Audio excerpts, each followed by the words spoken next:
Ado dada hoigi mingdi kei goge aduga kei honarige malangba wakhalda mata amani ne mkhoi ni side aji chukali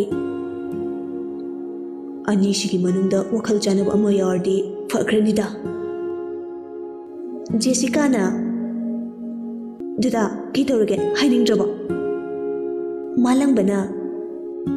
natida aigina malangba swadigine asidagi khara chetlaga adum leire ekhoi thongalchu ajitna aigina ajit Jessica na o dada hoi mingsu loina faje masaksu loina faje phasem pharam do male saugan ba mi mandeba ajit tapna oima sidi wa ngangbaga kemta koidina sidi aigi try ta horage ko nipa malang bakumde pinky da ngasai dagi yengduna leribani ajit amuksu nipa namusum leptuna yenglaga leradoira kainom ni khaluda ichalani se malang ba kya laktuna laodidi aiko ima boida leiro ngasidi aduga puna heng halo yumdagi ai followerga nakoi gi yumda paw hijero adu yarba Pinky na hoi yare makhoi mari dolak minari tampha khoi gi yumda leina ba hainaraga ajichu mayumda hannaba thori ajit na aujiki na peni da wangang bada kaishi koidine ai khoi gi icha sanarimbiga mahal sanabagum loina tawtra masaksu arabida faje malang bana aishu wakalam balagli bane nang dana teda is nipana yening hunba malida kari gi hundani ashit awon thana kangluraba upana mabu basinda lakpada yening chungba hongna sane chume nang haiba kari ge koina asumna legani nuksi jabi mana setkrabasu nuksi ba mabu mauchinaba matamna soidana porkani haiba thajarudraba thamoisina ngasidi inchinbire thamoida nauna anowa samaga loinana malangbana nayum yodore khadang master ajitna ada hayeng dinga dana lakadini ko noida panthongi lambi manglurba anidu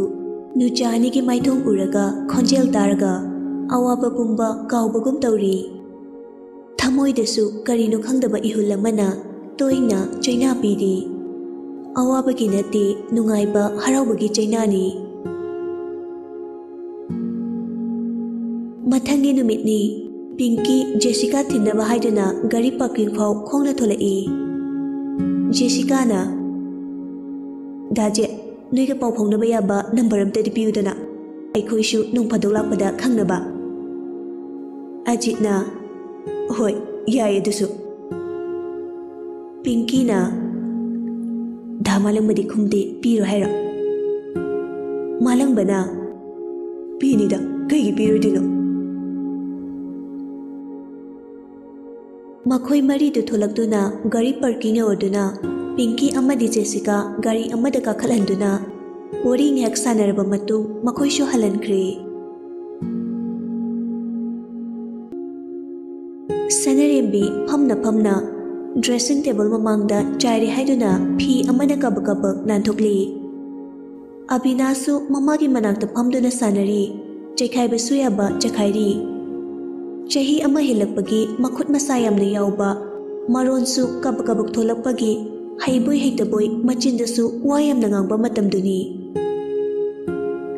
sanarembina ichathoiba nangbu chakhairanu habane mama wari habane papa laaga ngangjani ko Avinash na mama papa na ai phuroi phudrasu papa na chairadi mama di kaptoini adudi bubu ka pupu ga da haidokani mama kapagi ado sanaranu se hore mama na haubi pijadoine icha thoibagi isa thoibana sum sanaraga leradi mama su wariba icha thoibisu warni maramukpani sadi Abina sanari beduleptuna mama aikhoi ichan thubisa lakhirodro ꯃꯄꯥꯅꯗꯤ ꯏꯆꯟꯊꯣꯏꯕꯤ ꯂꯥꯛꯀꯅꯤ ꯑꯗꯨꯝ ꯍꯥꯏ, ꯂꯥꯛꯇꯤ ꯁꯨꯡꯂꯥꯛ ꯂꯥꯛꯇꯦ꯫ ꯂꯥꯛꯑꯅꯤꯌꯦ, ꯏꯆꯥꯊꯣꯏꯕꯤꯁꯨ ꯂꯥꯛꯑꯗꯣꯏꯅꯦ꯫ Calvin ꯆꯪꯂꯛꯇꯨꯅ ꯅꯣꯛꯑꯒ, ꯀꯩꯅꯣ ꯁꯅꯥ, ꯅꯪꯅ ꯇꯧꯔꯤꯗꯨꯗꯤ? ꯑꯩ ꯇꯧꯒꯦꯃꯤ, ꯑꯉꯥꯡꯁꯤꯒ ꯑꯗꯨꯝ ꯂꯩꯔꯁꯨ ꯆꯠꯂꯣ꯫ ꯑꯩꯅ ꯑꯣꯐꯤꯁ ꯆꯠꯇ꯭ꯔꯤꯉꯩꯗ ꯊꯕꯛ ꯂꯣꯏꯁꯤꯜꯂꯝꯗꯣꯏꯅꯤ꯫ ꯏꯃꯥꯁꯨ ꯇꯧꯍꯜꯂꯣꯏ, ꯑꯩꯅ ꯂꯣꯏ ꯇꯧꯗꯣꯏꯅꯤ꯫ ꯍꯥꯏꯗꯨꯅ ꯁꯅꯥꯔꯦꯝꯕꯤꯕꯨ ꯍꯧꯒꯠꯇꯨꯅ ꯁꯣꯐꯥꯗ ꯇꯞꯅ ꯐꯝꯍꯜꯂꯤ꯫ ꯁꯅꯥꯔꯦꯝꯕꯤ ꯃꯣꯃꯣ ꯅꯣꯛꯇꯨꯅ, ꯌꯥꯔꯤ, ꯁꯤ ꯈꯛꯇꯅꯤ ꯇꯥꯃꯣ, ꯑꯩ ꯀꯩꯁꯨ ꯋꯥꯔꯣꯏꯌꯦ꯫ ꯀꯦꯜꯚꯤꯟ ꯁꯅꯥꯔꯦꯝꯕꯤꯒꯤ ꯃꯕꯨꯛꯇ ꯅꯝꯕꯤꯗꯨꯅ, ꯁꯤꯗ ꯌꯥꯎꯔꯤꯕ ꯏꯆꯥꯊꯣꯏꯕꯤꯁꯦ ꯋꯥꯅꯤ ꯍꯥꯏꯕꯅꯤ꯫ ꯅꯪꯗꯤ ꯋꯥꯔꯁꯨ ꯌꯥꯏꯅ, ꯑꯩꯅ ꯀꯩꯝꯇ ꯈꯟꯕꯤꯗꯦ ꯅꯪꯗꯤ꯫ ꯁꯅꯥꯔꯦꯝꯕꯤ ꯁꯨꯛꯇꯨꯅ, ꯅꯨꯡꯁꯤꯔꯤꯕ꯭ꯔꯥ ꯌꯦꯡꯉꯨꯅꯦ ꯇꯧꯔꯤꯁꯦ꯫ ꯃꯆꯥꯅꯨꯄꯥ ꯑꯕꯤꯅꯥꯁꯇ ꯑꯃꯨꯛ ꯑꯣꯟꯁꯤꯟꯗꯨꯅ, ꯏꯆꯥꯊꯣꯏꯕ, ꯅꯣꯏ ꯄꯄꯥꯅꯅꯦ ꯃꯃꯥꯁꯦ ꯅꯨꯡꯁꯤꯗꯦ ꯍꯥꯏꯔꯤꯁꯦ ꯌꯦꯡꯉꯣ꯫ ꯑꯕꯤꯅꯥꯁꯅ, ꯄꯄꯥ, ꯅꯪ ꯅꯨꯡꯁꯤꯗꯦ, ꯃꯃꯥ ꯅꯨꯡꯁꯤꯗꯦ ꯍꯥꯏꯕꯒꯤ ꯄꯄꯥꯁꯦ ꯄꯨꯄꯨꯒ ꯕꯨꯕꯣꯛꯀꯗ ꯍꯥꯏꯗꯣꯛꯀꯦ ꯍꯥꯏꯗꯨꯅ ꯇꯨꯃꯤꯟꯅ ꯐꯝꯃꯤ꯫ ꯃꯆꯥꯊꯣꯏꯕꯒꯤ ꯃꯇꯧ ꯌꯦꯡꯗꯨꯅ ꯅꯣꯛꯂꯤ ꯇꯨꯃꯤꯟꯅ, ꯃꯆꯥ ꯎꯈ꯭ꯔꯗꯤ ꯑꯃꯨꯛ ꯁꯥꯎꯔꯛꯂꯅꯤ ꯍꯥꯏꯕꯒꯨꯝ꯫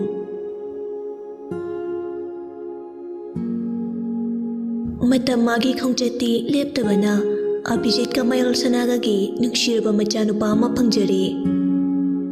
ꯁ꯭ꯋꯦꯁꯇꯤ ꯅꯨꯃꯤꯠꯅꯤ, ꯏꯃꯨꯡꯗꯨ ꯃꯔꯥꯡ ꯃꯔꯥꯡ ꯂꯥꯡꯗꯨꯅ ꯂꯩꯔꯝꯃꯤ꯫ ꯏꯃꯨꯡꯗꯨꯒꯤ ꯃꯤꯑꯣꯏ ꯈꯨꯗꯤꯡꯃꯛ ꯍꯔꯥꯎ ꯍꯔꯥꯎ ꯂꯩꯔꯝꯃꯤ꯫ ꯃꯗꯨꯒꯤ ꯇꯥꯟꯖꯥ ꯂꯧꯔꯗꯨꯅ ꯑꯕꯤꯖꯤꯠ ꯂꯣꯟꯅ ꯆꯪꯂꯛꯇꯨꯅ, ꯁꯅꯥ,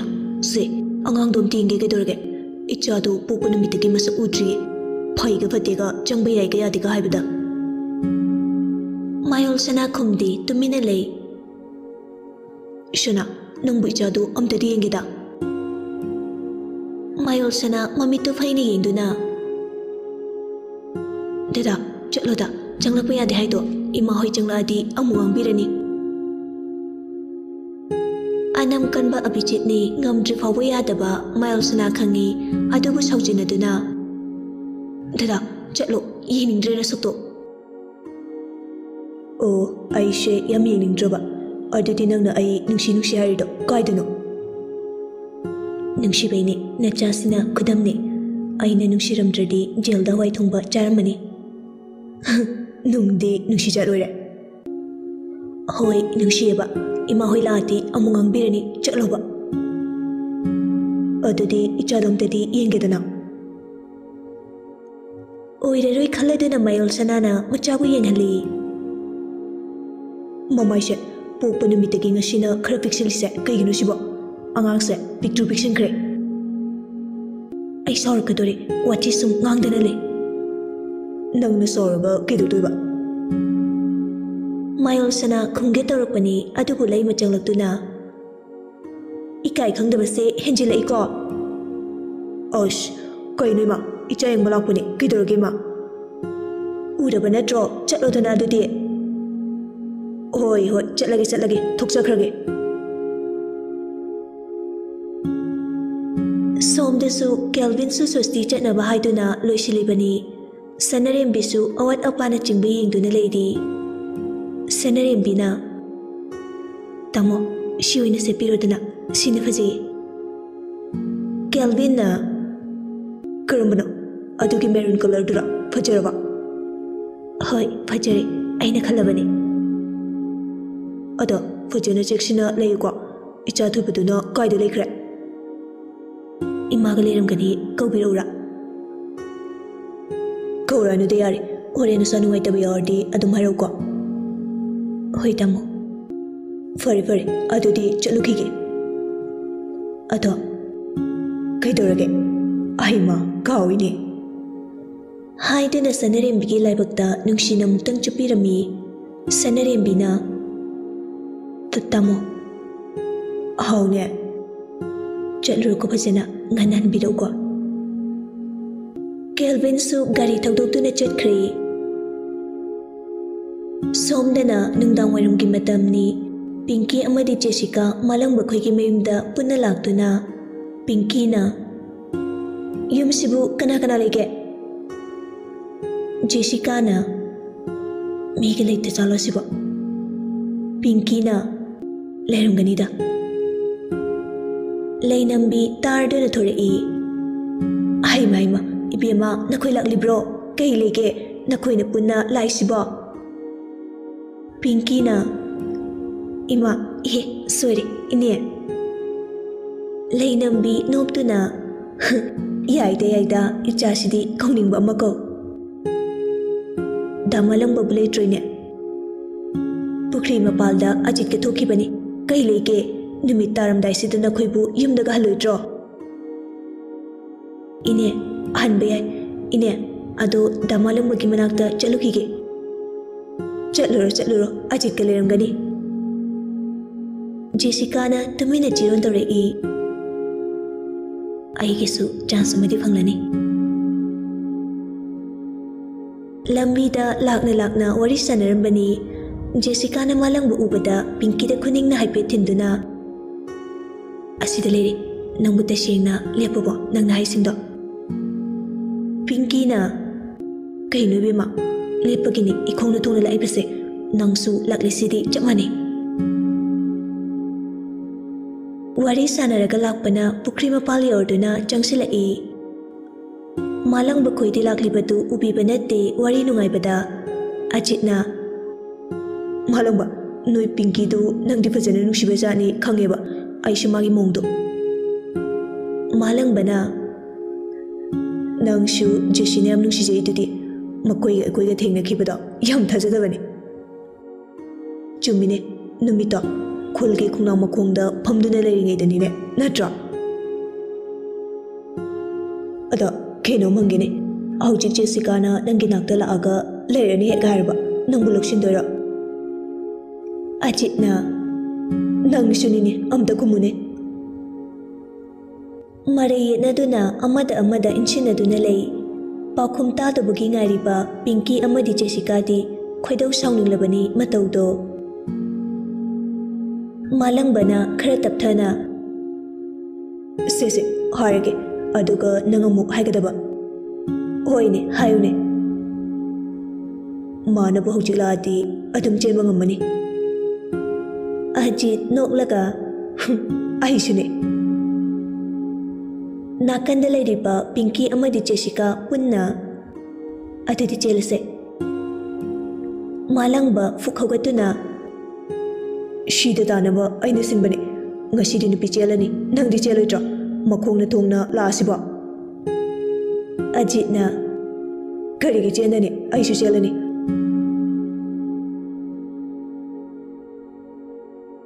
ꯊꯥ ꯈꯔ ꯍꯧꯈ꯭ꯔꯦ ꯀꯦꯜꯚꯤꯟꯒꯤ ꯃꯆꯥꯅꯨꯄꯤ ꯂꯦꯟꯖꯨꯒꯤ ꯆꯥꯛꯎꯝꯕ ꯅꯨꯃꯤꯠꯅꯤ ꯂꯩꯔꯤꯕ ꯏꯃꯨꯡꯒꯤ ꯃꯤꯑꯣꯏ ꯄꯨꯝꯅꯃꯛ ꯃꯥꯏꯊꯣꯡꯗ ꯃꯣꯃꯣꯟ ꯅꯣꯛꯇꯨꯅ ꯂꯩꯔꯤ ꯁꯅꯔꯦꯝꯕꯤꯒꯤ ꯃꯃꯥ ꯇꯝꯐꯥꯅ ꯃꯁꯨ ꯅꯨꯄꯤꯕꯨ ꯐꯅꯦꯛ ꯃꯆꯥꯗꯨ ꯁꯦꯠꯄꯤꯔꯤ ꯃꯥꯂꯪꯕ ꯄꯤꯡꯀꯤ ꯑꯖꯤꯠ ꯖꯦꯁꯤꯀꯥ ꯑꯚꯤꯖꯤꯠ ꯃꯥꯌꯣꯜꯁꯅꯥ ꯃꯈꯣꯏꯁꯨ ꯄꯨꯟꯅ ꯂꯥꯛꯇꯨꯅ ꯅꯨꯡꯉꯥꯏꯔꯕ ꯃꯤꯀꯨꯞ ꯑꯁꯤꯗ ꯁꯔꯨꯛ ꯌꯥꯔꯤ ꯁꯅꯔꯦꯝꯕꯤꯁꯨ ꯃꯥꯂꯪꯕꯕꯨ ꯃꯕꯨꯡ ꯑꯃꯒꯨꯝ ꯈꯟꯗꯨꯅ ꯍꯔꯥꯎꯅ ꯀꯧꯁꯤꯟꯖꯩ ꯆꯤꯡꯅꯕ ꯑꯃꯐꯥꯎ ꯌꯥꯎꯗꯅ ꯀꯦꯜꯚꯤꯟ ꯀꯔꯤꯒꯨꯝꯕ ꯄꯣꯠꯁꯛ ꯑꯃ ꯀꯥꯎꯕꯒꯤ ꯃꯑꯣꯡꯗ ꯄ꯭ꯔꯞ ꯆꯦꯟꯁꯤꯜꯂꯛꯏ ꯑꯗꯨꯒ ꯐꯃꯨꯡ ꯃꯆꯤꯗ ꯐꯝꯊꯩ ꯁꯅꯔꯦꯝꯕꯤꯅ ꯀꯩꯗꯧꯔꯒꯦ ꯇꯥꯃꯣ ꯀꯩ ꯀꯥꯎꯔꯝꯃꯒꯦ ꯀꯩꯗꯧꯔꯒꯦ ꯑꯃꯨꯛ ꯐꯝꯂꯒ ꯂꯩꯔꯗꯤ ꯀꯩꯁꯨ ꯀꯥꯎꯗꯦꯅ ꯀꯩꯗꯧꯔꯒꯦ ꯀꯥꯎꯕ ꯃꯥꯟꯕ ꯃꯑꯣꯡꯗꯣ ꯏꯆꯥꯊꯣꯏꯕꯗꯤ ꯃꯃꯥꯅ ꯏꯆꯥꯊꯣꯏꯕ ꯄꯟꯈꯤꯕꯗ ꯑꯕꯤꯅꯥꯁ ꯆꯦꯟꯁꯤꯜꯂꯛꯇꯨꯅ ꯑꯍꯜ ꯂꯃꯟ ꯑꯃꯒꯨꯝ ꯃꯃꯥ ꯀꯩ ꯍꯥꯏꯒꯦ ꯑꯩ ꯁꯤꯗ ꯄꯨꯄꯨꯒ ꯂꯩꯌꯦ ꯄꯄꯥꯁꯤꯅ ꯁꯤꯗ ꯀꯩꯗꯧꯏꯅꯣ ꯃꯄꯥꯗ ꯑꯃꯨꯛ ꯑꯣꯟꯁꯤꯟꯗꯨꯅ ꯄꯄꯥ ꯁꯤꯗ ꯂꯩꯁꯤ ꯀꯩꯒꯤꯅꯣ ꯃꯃꯥꯗ ꯔꯣꯃꯥꯟꯁ ꯇꯧꯏꯔꯥ ꯁꯅꯔꯦꯝꯕꯤ ꯇꯤꯉꯛ ꯌꯦꯡꯗꯨꯅ ꯂꯩꯔꯤ ꯃꯆꯥꯗ ꯀꯦꯜꯚꯤꯟꯗꯤ ꯅꯣꯛꯇꯨꯅ ꯃꯆꯤ ꯂꯦꯡꯗꯨꯅ ꯐꯝꯗꯨꯅ ꯂꯩ ꯃꯃꯥ ꯄꯄꯥꯁꯤ ꯈꯨꯝꯗꯦ ꯃꯃꯥꯅ ꯆꯩꯕ꯭ꯔꯥ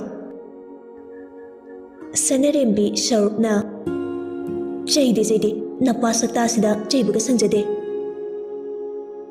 ꯑꯩꯈꯣꯏ ꯃꯃꯥꯅ ꯄꯄꯥꯁꯦ ꯁꯣꯏꯗꯅ ꯐꯨꯈ꯭ꯔꯅꯤ ꯄꯄꯥ ꯊꯣꯛꯑꯁꯤ ꯂꯥꯛꯑꯣ ꯏꯆꯟꯊꯣꯏꯕꯤꯗ ꯀꯀꯥꯖꯤꯠꯀꯤ ꯏꯆꯥꯅ ꯄꯝꯍꯧꯋꯦ ꯂꯧꯁꯤ ꯂꯥꯛꯑꯣ ꯂꯧꯔꯨꯏ ꯏꯆꯥꯊꯣꯏꯕ ꯏꯆꯟꯊꯣꯏꯕꯤꯗ ꯃꯣꯏꯒꯤ ꯏꯆꯥꯅ ꯉꯥꯏꯍꯥꯛ ꯄꯝꯖꯕꯗꯨꯕꯨ Sanarembida mu onchinduna loisiluyare ngoswaidagi mingsel mamangsida yeta mu on oida mu on. Sanarembina aina mingsel lengbase tamoda nungaitabra. Shana nangse baw onthokna takhidreda matamse keba yaba matam natre. Sanarembisu hathu hathu loisilatuna mapanda tholaktuna machanupibu pamduna chak innaba sem sari. Sanarembina machalenjubu pamduna chak inbiri. Kelvin sunakanda famlibani. Machanupa Avinasu mapagi tampakta maya atikpa singdu higatuna famli. Mayam punna harau-harauna machutana siliba thorum adubu saruk yaba loiraduna amma chatki ani chatki thorum suloisile. Mapa Sanal amadi mama Gayantri macha mamau amadi masu anui kumhaida pena harauna khuya tushina nungaina leijei. Mama mapa oiba makoina nungaina leibadu uraga Kelvin amadi Sanarembina hena haraujei.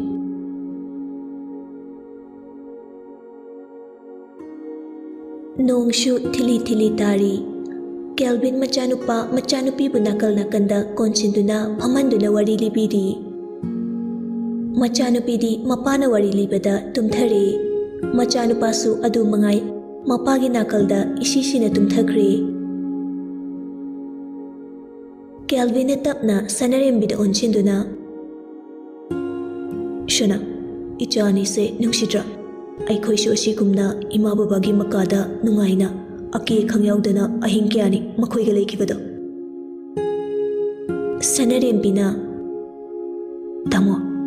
mikupsida oiriba tamone ichasingbu ichamcha naidana yingliba midengse punchigi oibiyuko aishu tamugi tung induna ichamcha khaidana tamugi minungsi makhada punchigi hingba ngamboijage aikhoibu tamona matam pumbada ngakpisenbiduna leibiyuko. Shana icha thoise nang aigiti mangphadraba thawaigi manine aduga icha ani bu nungaiba miku khakta oheliba nangna aigi thawaine haidana nungsina Sanarembigi laibukta chupi. Chiklaba hingi matamsida naitom thokliba thacha nonggi mapaina khumkhrabasu mikupsida amangba nonggi mapai kyasu haidokiduna thacha mahaksu momonoktuna yengjariba amagum machi lengdana yengli. Athapada hauba thabalegi leinamna nong lekkibada malangba mana puduna makhoisu nungsiba marakta yauri.